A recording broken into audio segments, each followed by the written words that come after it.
இந்தியாவில் முதன்முறையாக HPV தடுப்பூசி திட்டம் எங்கு தொடங்கப்பட்டுள்ளது? தமிழ்நாட்டில் 9 முதல் 14 வயது வரை. சமீபத்தில் காலமான முன்னாள் மத்திய உள்துறை அமைச்சர் சிவராஜ் பாட்டீல் அவர்கள். இந்திய பொருட்கள் மீது 50% வரை சுங்கவரி விதிக்கப் போகும் நாடு எது? மெக்சிகோ. இந்தியாவின் முதல் உள்நாட்டு ஹைட்ரஜன் கப்பல் சேவை எங்கு தொடங்கப்பட்டுள்ளது? வாரணாசி, உத்தரப்பிரதேசம். தமிழகத்தில் செறிவூட்டப்பட்ட இரும்புச்சத்து மற்றும் அயோடின் கலந்த உப்பு எதற்காக விநியோகம் செய்ய உள்ளனர்? இரத்த சோகையை தடுப்பதற்காக நியாய விலை கடைகள் மூலம் விற்பனை செய்யப்பட உள்ளது. செறிவூட்டப்பட்ட அரிசி வழங்கும் திட்டம் கொண்டுவரப்பட்ட ஆண்டு 2019. 2025ஆம் ஆண்டு எத்தனை பாரம்பரிய கூறுகள் யுனெஸ்கோ பாரம்பரிய பட்டியலில் சேர்க்கப்பட்டுள்ளது? 67. சமீபத்தில் சாணைக்கல்லில் சிந்து எழுத்துக்கள் இருப்பது எங்கு கண்டறியப்பட்டுள்ளது? தூத்துக்குடி, பட்டினமருதூர். நாடாளுமன்ற தாக்குதல் நினைவு தினம் டிசம்பர் 13. உலக கோப்பை ஸ்குவாஷ் போட்டியில் முதன் முறையாக சாம்பியன் பட்டம் வென்ற நாடு எது? இந்தியா.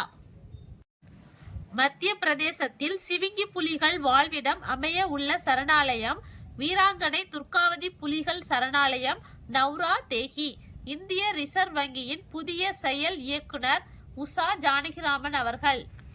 UGC, AICTE, NCTE ஆகிய அமைப்புகளுக்கு மாற்றாக கொண்டுவரப்பட உள்ள ஆணையம் வளர்ந்த பாரத கல்வி மேற்பார்வை ஆணையம், விக்சித் பாரத் சிக்ஷா அதிக்ஷான்.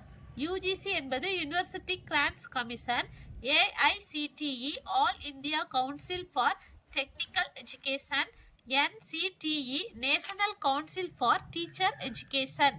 சில்ப் குரு விருது யாருக்கு வழங்கப்படுகிறது? கைவினை கலைஞர்களுக்கு.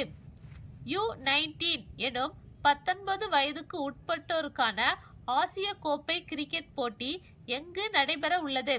ஐக்கிய அரபு அமீரகம். புதிய மத்திய தலைமை தகவல் ஆணையராக தேர்வு செய்யப்பட்டவர் யார்? ராஜ்குமார் கோயல். மைக்கோபாக்டீரியம் லெப்ரே எனும் பாக்டீரிய கிருமியால் தொழுநோய் உண்டாகிறது. கிழக்கு பிராந்திய அமைப்பான IGAD எனும் அமைப்பிலிருந்து விலகிய நாடு எது? எரித்ரியா. மாஸ்டர்ஸ் சூப்பர் 100 பேட்மிண்டன் போட்டியில் மகளிர் பிரிவில் சாம்பியன் பட்டம் வென்றவர் யார்? உன்னதி ஹீடா. போட்டி நடைபெற்ற இடம் கட்டாக், ஒடிசா. ஆடவர் பிரிவில் சாம்பியன் பட்டம் பெற்றவர் கிரண் ஜார்ஜீம் அவர்கள்.